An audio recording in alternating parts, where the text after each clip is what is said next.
Assalamualaikum warahmatullahi wabarakatuh. Apa kabar anak-anak ibu? Sehat kan?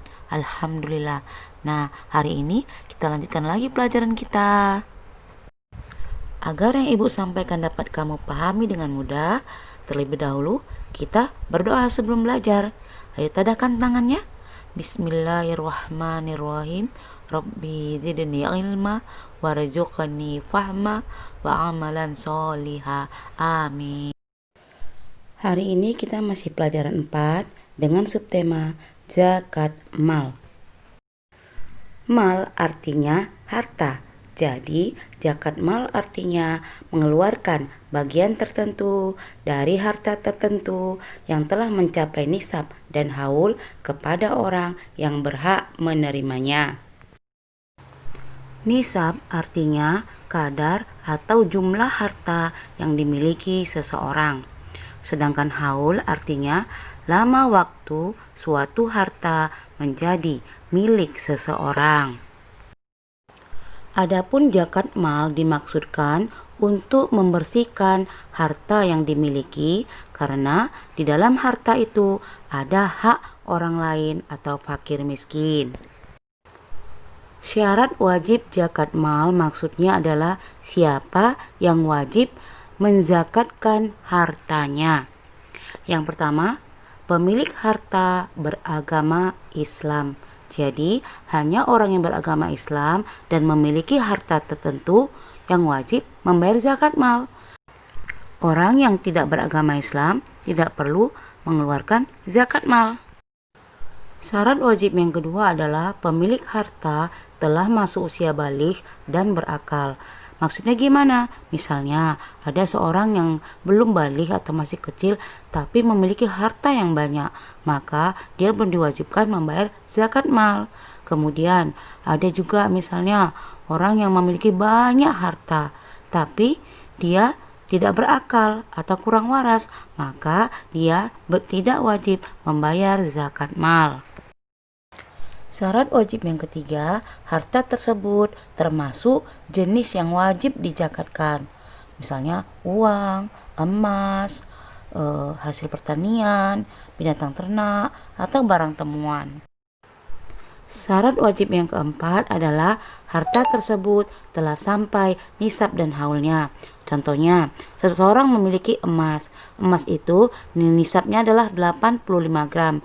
Apabila kita memiliki emas yang belum sampai 85 gram, maka belum wajib dizakatkan. Kemudian, emas tersebut telah kita simpan atau kita miliki selama 1 tahun. Apabila belum sampai 1 tahun kita miliki, maka belum keluar zakatnya. Syarat wajib yang terakhir adalah harta tersebut milik sendiri. Jadi, jika harta itu hanya titipan kepada kita, maka kita tidak wajib membayar zakatnya. Atau seseorang minta dijagakan hartanya, maka kita tidak wajib membayar zakatnya. Yang wajib membayar zakatnya adalah pemilik aslinya. Jenis harta yang wajib dizakatkan. 1. Emas. Nisabnya 85 gram dan haulnya 1 tahun. Besar zakatnya 2,5%. Jenis harta yang kedua adalah uang simpanan. Nisabnya seharga emas 85 gram dan haulnya 1 tahun. Dan besar zakatnya 2,5%. Jenis harta yang wajib dizakatkan berikutnya adalah hewan ternak. Contohnya sapi. Nisabnya adalah 30 ekor dan besar zakatnya adalah 1 ekor sapi berumur 1 tahun. Misalnya lagi kambing. Nisabnya adalah 40 ekor dan zakatnya adalah 1 ekor kambing berumur 2 tahun. Yang berikutnya adalah unggas. Unggas nisabnya apabila keuntungan usaha ternaknya itu setara dengan 85 gram emas, maka zakatnya 2,5%. Harta yang wajib dizakatkan berikutnya adalah hasil pertanian. Nisabnya setara dengan hasil pertaniannya 750 kg. Nah, haulnya setiap habis panen. Besar zakatnya adalah 10% apabila pengairannya pakai air hujan, tapi 5% apabila pengairannya menggunakan mesin. Harta yang berikutnya adalah berupa barang temuan atau rikos. Nisabnya adalah setara dengan 85 gram emas.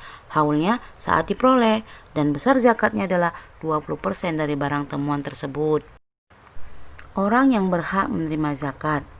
Orang yang menerima zakat dinamakan mustahik, sementara orang yang memberi zakat dinamakan muzaki. Orang yang berhak menerima zakat ada 8 golongan. Yang pertama yaitu fakir. Fakir adalah orang yang amat sengsara hidupnya, tidak mempunyai tenaga dan harta untuk memenuhi kebutuhan hidupnya.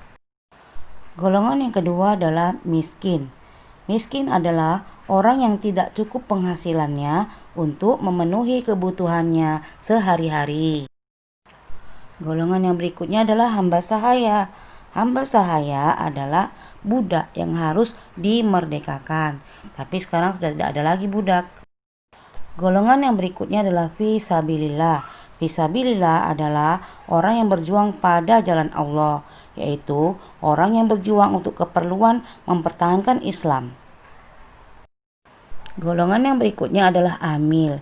Amil adalah orang yang diberi tugas untuk mengumpulkan dan membagikan zakat. Nah, golongan yang berikutnya adalah mu'alaf. Mu'alaf adalah orang yang baru memeluk agama Islam. Golongan yang berikutnya adalah gharim. Gharim adalah orang yang berhutang karena untuk kepentingan yang bukan maksiat dan ia tidak sanggup membayarnya. Orang yang berhutang untuk memelihara persatuan umat Islam. Nah, golongan yang terakhir adalah ibnu sabil, yaitu seorang anak yang sedang menuntut ilmu, namun kesulitan dalam pembiayaannya. Tugas anak-anak ibu hari ini adalah jawablah pertanyaan berikut. 1. Apa arti zakat mal? 2. Apa saja syarat wajib zakat mal? 3. Jika kamu memiliki 60 ekor sapi, berapa zakat yang harus kamu keluarkan? 4. Apa perbedaan fakir dan miskin? Pelajaran hari ini Ibu cukupkan sampai di sini. Ibu akhiri, wabillahi taufiq wal hidayah. Wassalamualaikum warahmatullahi wabarakatuh. Sampai jumpa pada pertemuan berikutnya.